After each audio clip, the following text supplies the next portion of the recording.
Today we're having Father's Day, and one of the things that I'm most grateful for about my father, who is a chiropractor, and it was my mother's father that's the grandfather that was in chiropractic. So my dad really was kind of on his own as far as learning chiropractic and going to school and then figuring out how to run a practice. My mom was a big help.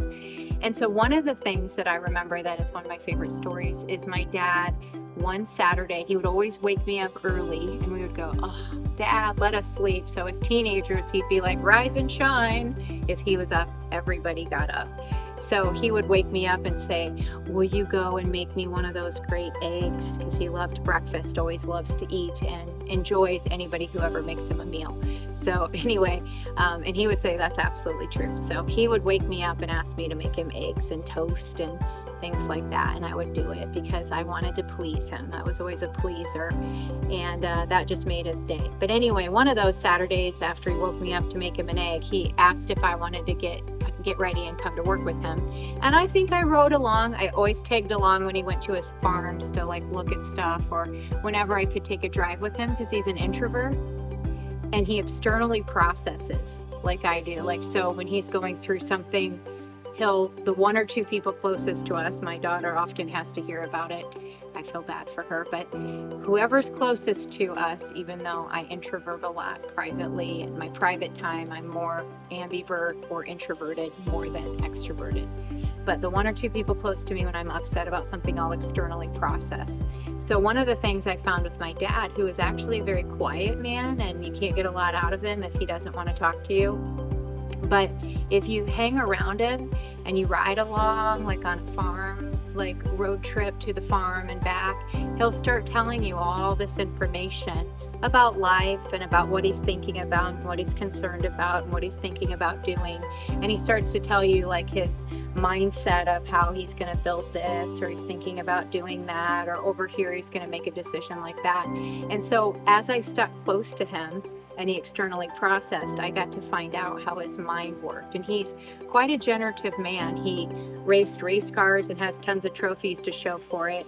And with my brothers, he built the modifieds. And as a kid growing up, he learned how to fly planes and had a part ownership of a small plane, and he would fly planes. And he owned a boat, Marina Harbor, with some other partners, and they would go out on the boats, and he could slalom ski and even flip upside down and stuff when he was really young with it. And he could farm, and he knew how to farm. He knew how to build. He built our 5-bedroom, 2-story cabin, from the ground up. That's the kind of guy he is.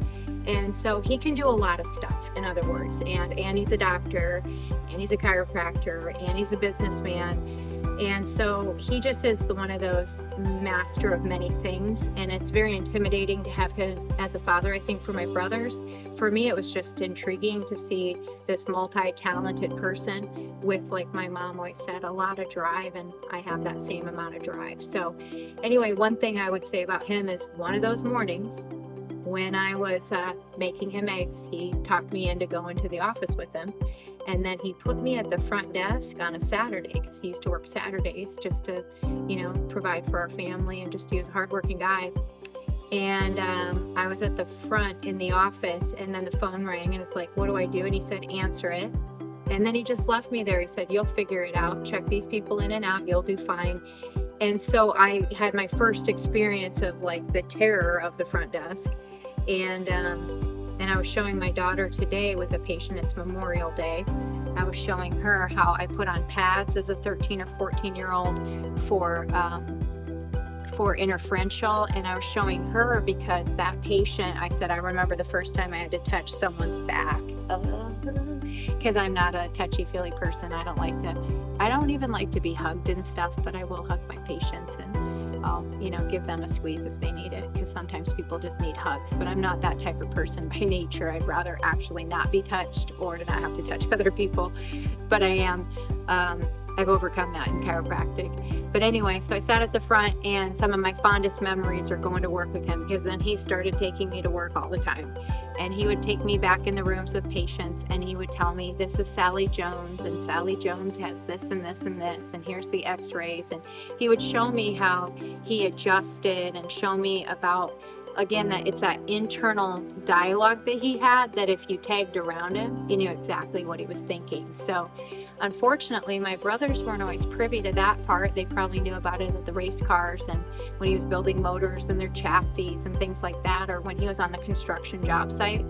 He's a totally different person when he's on a job site. He just expects you to get to work and be quiet and turn down that radio and focus. And he's a hardworking guy and expects to run a tight ship. And I think I inherited some of that from him.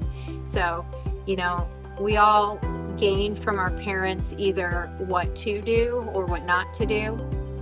And he would tell me, you know, to back off on some of that in the office about that military, like expect so much and hold such a high thing and be tough like that tough-mindedness, that boot camp aspect.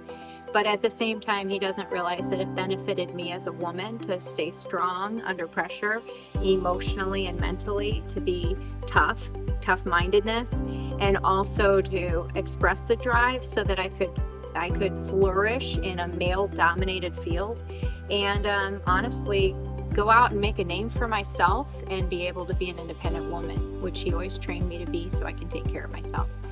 So just honestly, today's Memorial Day, you know, I'm thinking a lot about my mother. I'm thinking about my grandparents, and I wish I could go to her grave and put some flowers on it.